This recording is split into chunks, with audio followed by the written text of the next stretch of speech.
June 14, 2024. Robert Morris, senior pastor of Gateway Church in Dallas, sent an email to 25,000 members. The subject line, an important message from Pastor Robert. Inside, a confession that would destroy one of America's largest megachurches. When I was in my early 20s, I was involved in inappropriate sexual behavior with a young lady. That's how Morris described sexually abusing a 12-year-old child for 4.5 years. 25,000 members, $90 million annual budget, 9 campuses across Texas, multi-site megachurch empire, built on a lie that lasted 40 years. Within days of the confession, Robert Morris resigned in disgrace. The church that hosted presidents and influenced millions was exposed as a fraud, and the victim who brought it all down had been silenced for decades. Today, we're investigating the Gateway Church collapse. How Robert Morris covered up child sexual abuse for 40 years while building a megachurch empire. Why church leaders who knew about it let him keep preaching. And what this reveals about the megachurch model's failure to protect the vulnerable. Subscribe now if you want to understand how one of America's most influential churches hid child abuse at the highest level. Because the Gateway collapse isn't just about one pastor, it's about a system that protects predators and silences victims. And this scandal is still unfolding right now. Let me show you what Gateway Church was before the collapse, and the scale is massive. Gateway Church was founded by Robert Morris in 2000 with 8 families meeting in a living room according to church historical records. By 2024, Gateway had grown to approximately 25,000 weekly attendees across 9 campuses in the Dallas-Fort Worth area. The church's annual budget reached approximately $90 million according to their financial disclosures.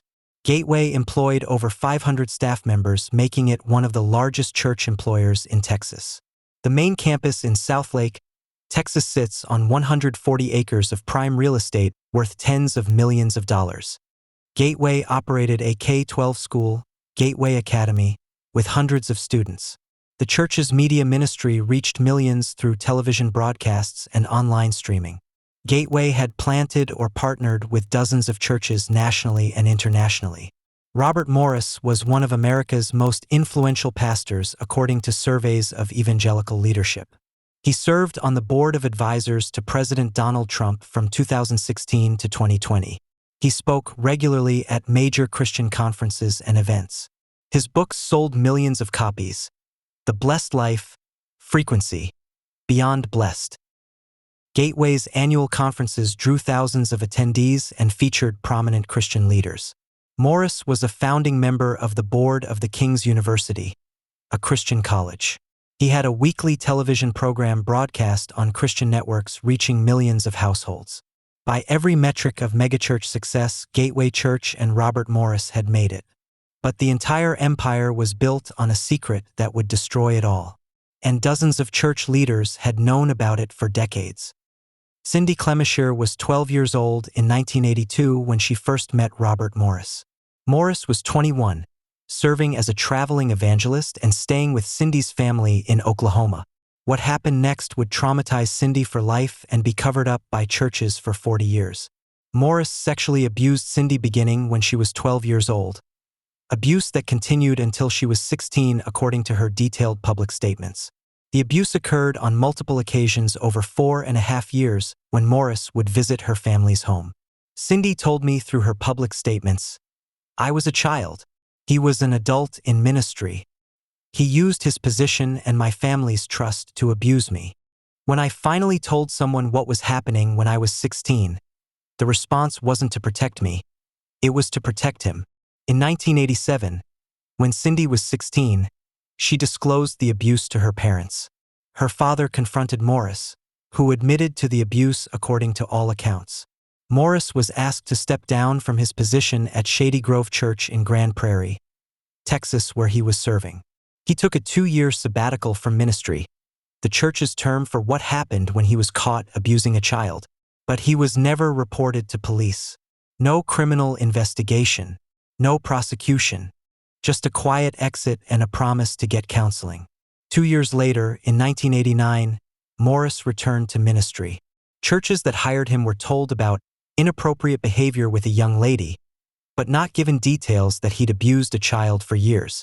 The abuse was minimized, hidden, reframed as an adult affair rather than child sexual abuse. Cindy, meanwhile, lived with trauma and PTSD for decades. She married and had children. She tried to move on.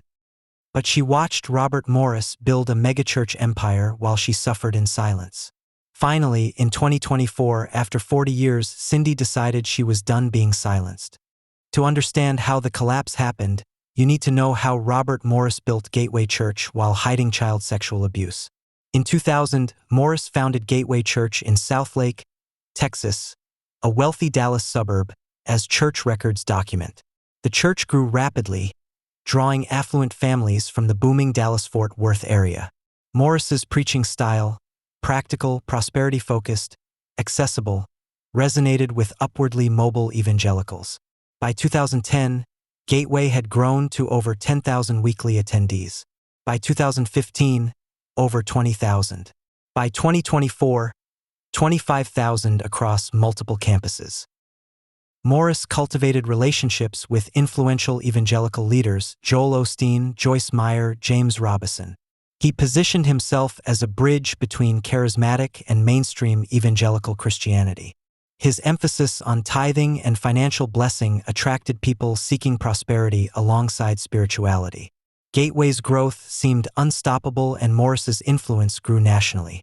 But multiple church leaders knew about Morris's past abuse of Cindy Clemishire. They knew and said nothing. They allowed him to build a megachurch empire, gain national influence, and access to thousands of children through church and school. The question that would eventually destroy Gateway was, who knew and why didn't they stop him? Subscribe now because what happens next shows how churches protect pastors and abandon victims, and why that system is finally being exposed. The Gateway collapse revealed a decades-long cover-up involving multiple church leaders, documented in public statements and investigative reports.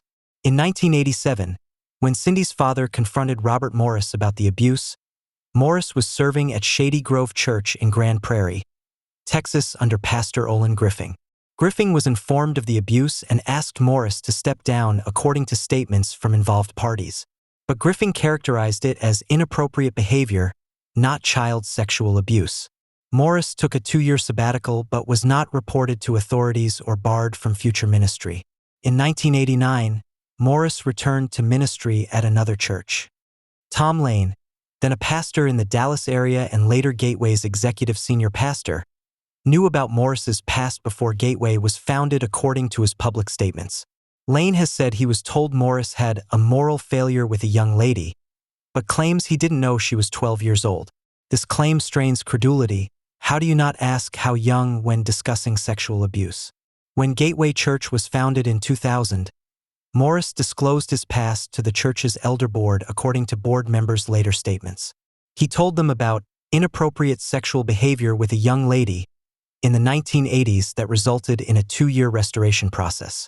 The elders accepted his explanation and allowed him to lead the church. But here's the critical question.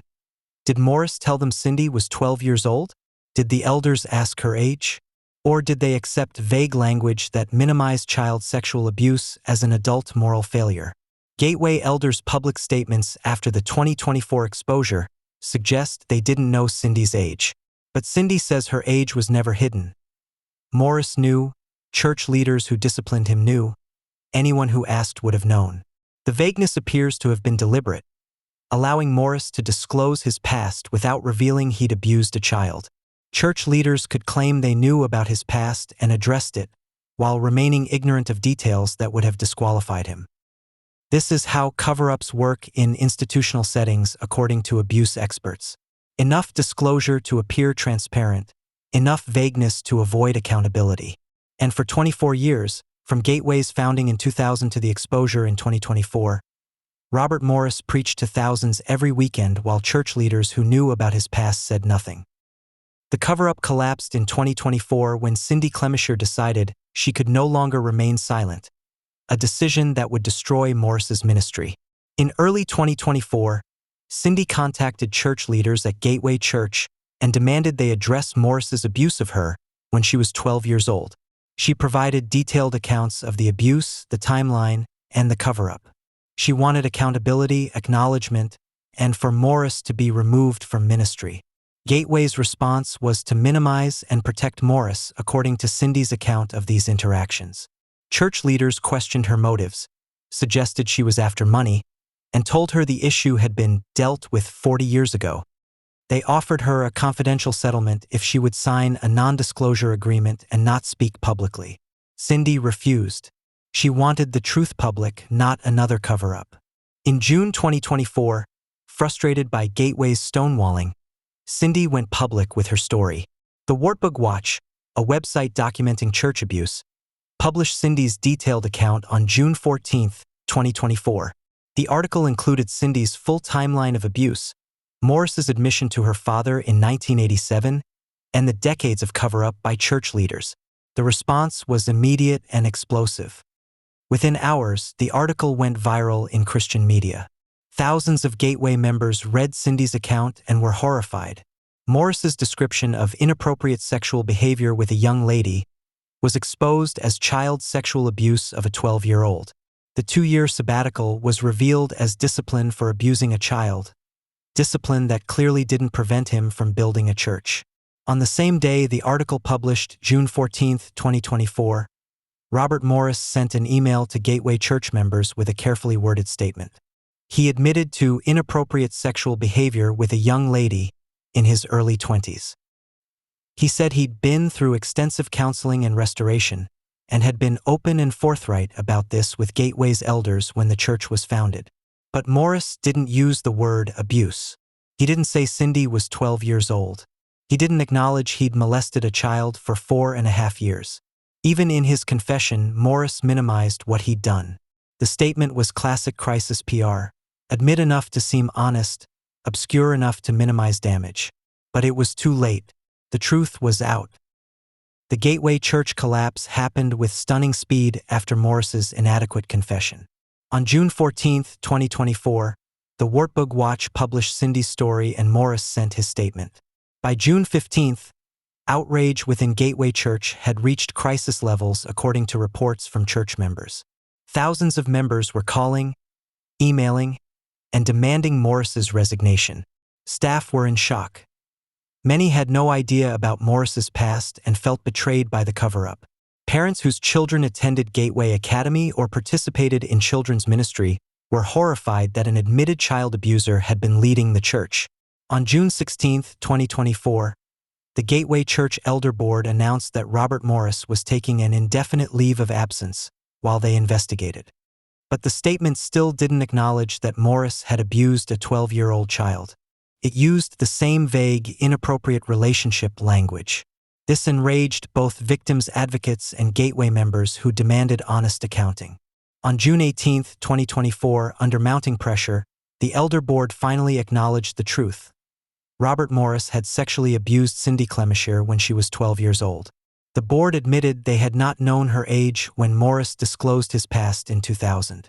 They announced Morris's resignation was effective immediately, and he would not return to Gateway Church in any capacity.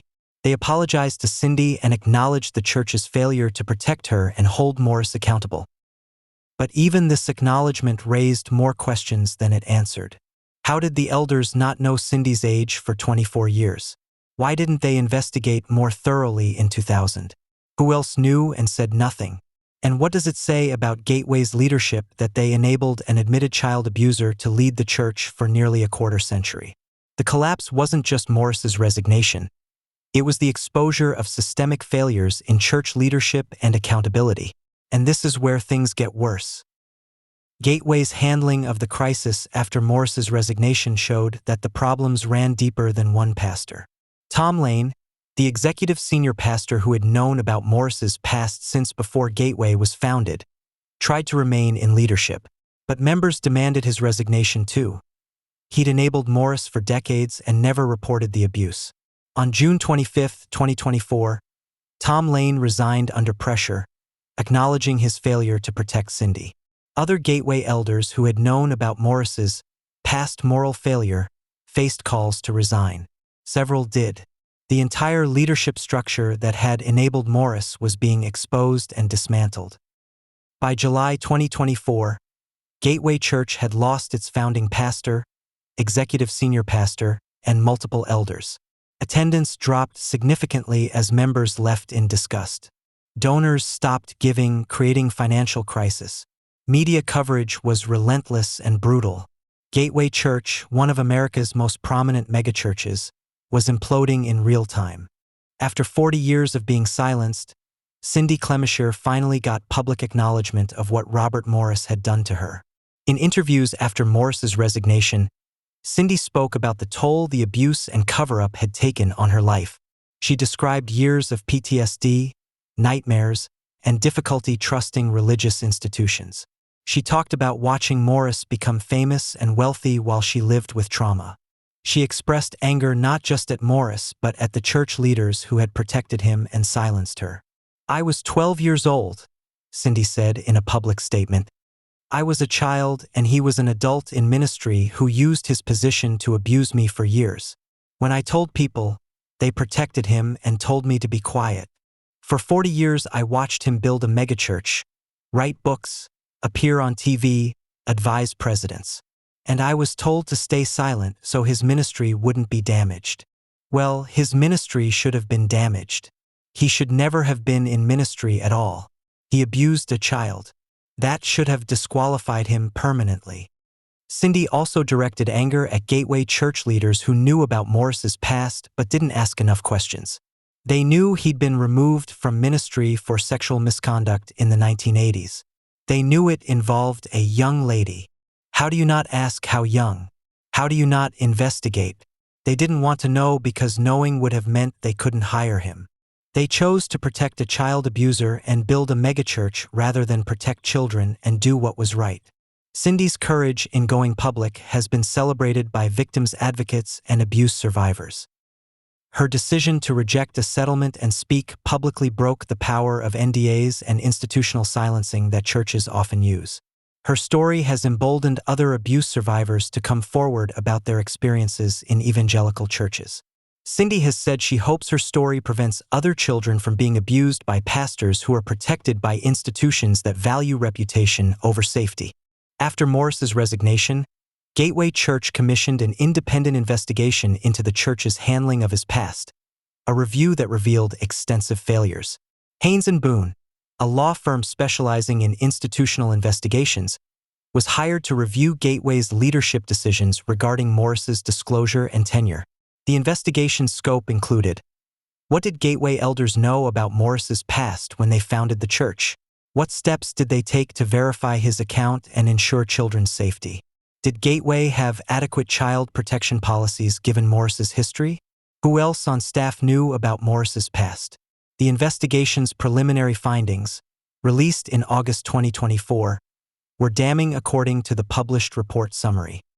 The elders admitted they had accepted Morris's vague description of inappropriate behavior with a young lady without asking her age or requesting detailed accounts.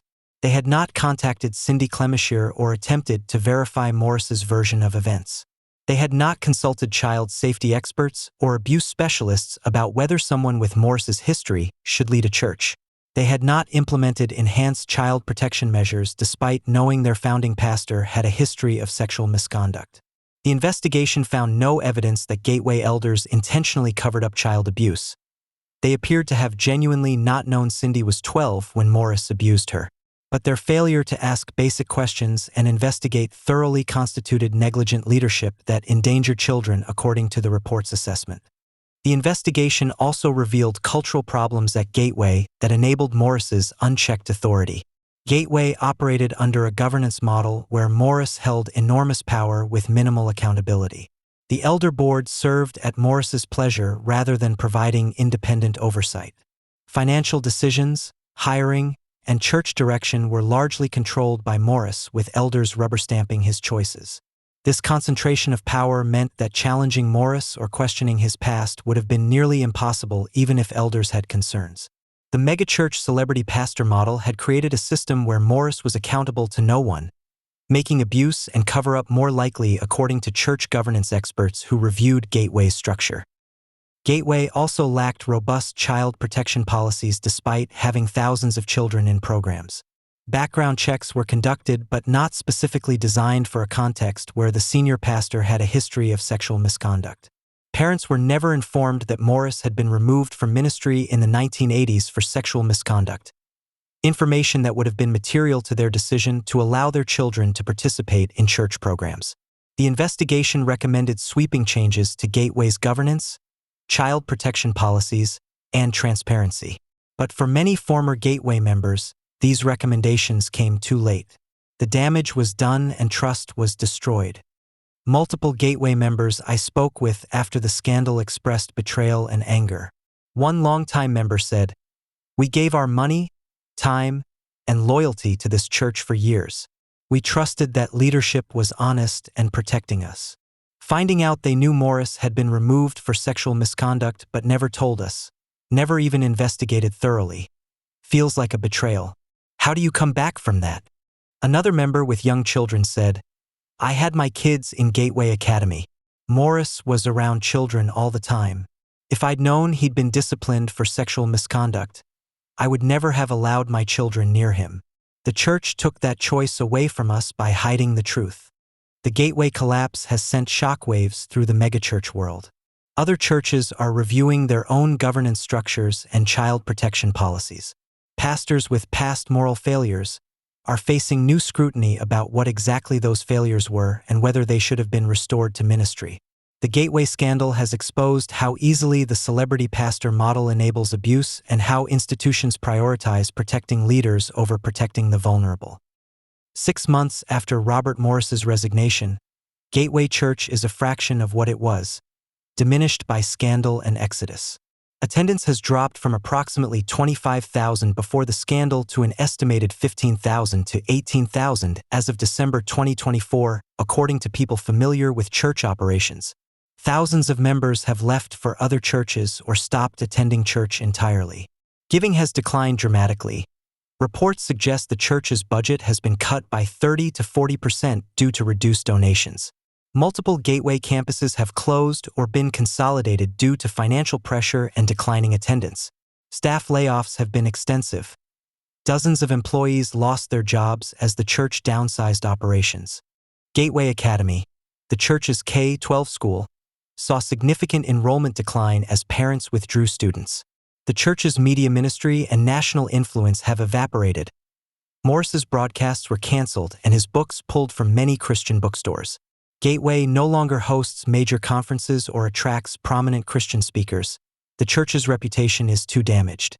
Interim leadership has struggled to stabilize the church and chart a path forward without the founding pastor who defined Gateway's identity. Some remaining members are committed to rebuilding and believe the church can recover with new leadership and reformed policies.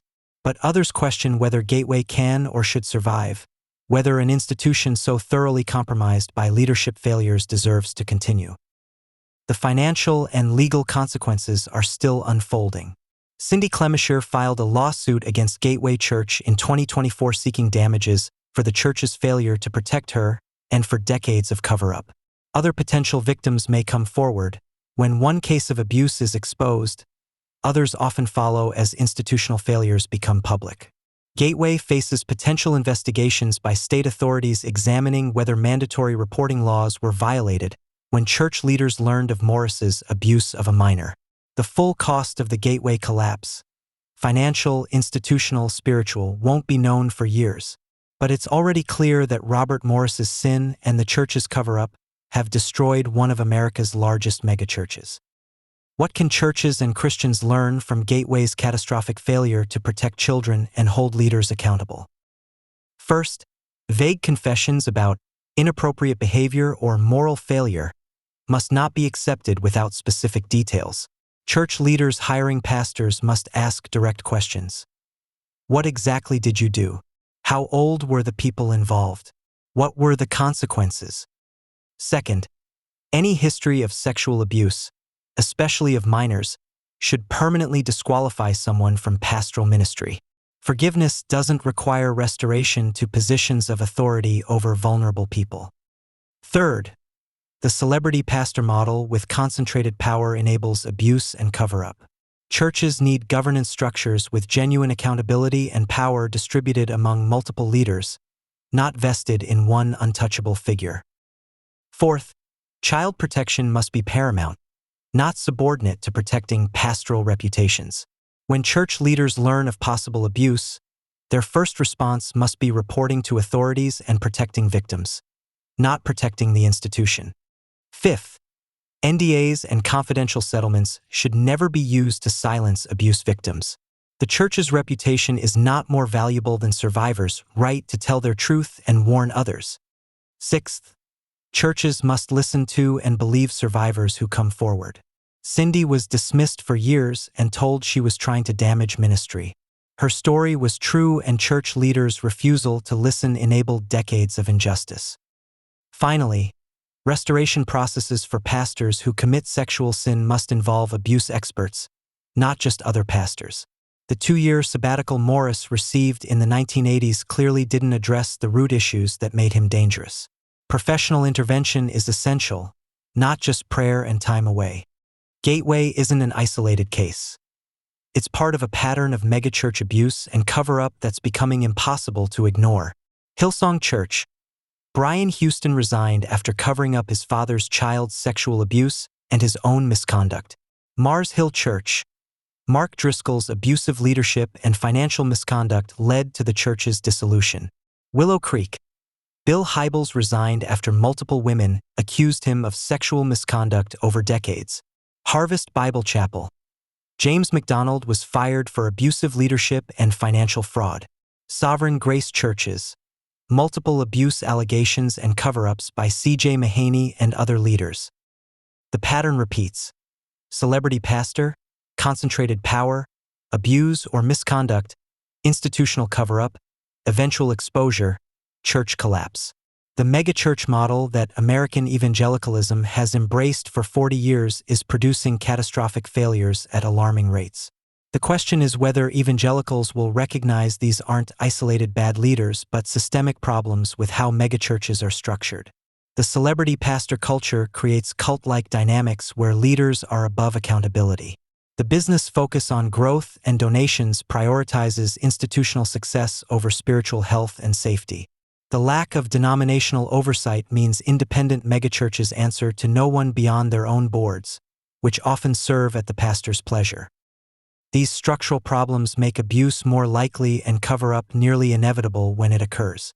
Until evangelicalism addresses these root causes, more gateways will happen. More children will be abused. More victims will be silenced. More churches will collapse in scandal, leaving trauma and spiritual destruction in their wake. In a recent interview, Cindy Clemishire was asked what she wants people to take away from her story and Gateway's collapse. She said, "I want parents to know that you can't just trust that church leaders will protect your children. You have to ask questions, demand policies, and stay vigilant. I want abuse survivors to know that speaking up, even decades later, matters. The institutions that protected abusers want you to stay silent. Don't. I want church leaders to know that your first responsibility is protecting the vulnerable, not protecting the institution. When you cover up abuse to preserve reputation, you become complicit in evil. And I want Christians to know that the gospel doesn't require protecting celebrity pastors who commit crimes. Forgiveness is between them and God. But consequences and accountability are necessary for justice and safety." Cindy's courage in refusing to be silenced has given voice to countless other survivors whose stories have been suppressed by churches that value reputation over righteousness. Her insistence on public truth rather than private settlement has challenged the system of NDAs and cover-ups that churches routinely use. Her willingness to be named and identified has inspired others to step out of anonymity and demand accountability from institutions that failed them. Gateway Church collapsed because one woman refused to let her abuse be hidden any longer. That's the power of survivors speaking truth. And it's why institutions work so hard to keep them silent. June 14, 2024, Robert Morris confessed to inappropriate sexual behavior with a young lady. Within 2 weeks, the truth emerged. He'd sexually abused a 12-year-old child for 4.5 years. Within 1 month, He'd resigned in disgrace and Gateway Church was imploding. 25,000 members, $90 million budget, 9 campuses, all built on a lie that lasted 40 years. Church leaders who knew about Morris's past let him build a megachurch empire rather than ask difficult questions that would have exposed child abuse. When Cindy Clemishire finally spoke publicly, the cover-up collapsed and the institution designed to protect Robert Morris couldn't survive the truth. Gateway Church still exists, but as a shadow of what it was. Attendance down 40%, campuses closed, influence destroyed. Robert Morris is out of ministry permanently, his legacy reduced to the child he abused and the decades he spent lying about it. Cindy Clemishire, after 40 years of silence, finally got justice and vindication. But she shouldn't have had to wait 40 years. She shouldn't have been silenced in the first place. The Gateway collapse is a warning to every megachurch, every celebrity pastor, every elder board that thinks protecting reputation is more important than protecting children. The truth comes out eventually, and when it does, the institutions built on lies collapse. If this investigation opened your eyes to how churches enable abuse, subscribe now. Share with anyone who attends a megachurch or wonders why these scandals keep happening. The Gateway Church collapse happened because institutions protected a predator and silenced a victim. That's not an isolated failure. It's a pattern repeating across evangelicalism. Until churches value children's safety over pastoral celebrity, until survivors are believed instead of silenced, until accountability matters more than reputation, the collapses will continue. Gateway Church is just the latest casualty of a system that protects the powerful and abandons the vulnerable. How many more churches will collapse before evangelicalism learns the lesson? How many more children will be harmed before celebrity pastors lose their untouchable status? How many more survivors will have to speak out before churches listen the first time? Gateway gave us the answers. The question is whether anyone is paying attention. Robert Morris's ministry is over. Gateway Church is destroyed. But Cindy Clemishire is still standing, still speaking, still refusing to be silenced. That's the real victory in this story. And the warning to every institution that tries to protect abusers. Survivors are stronger than your cover-ups. Truth is more powerful than your spin. And justice, even 40 years delayed, eventually comes. The Gateway collapse proves it.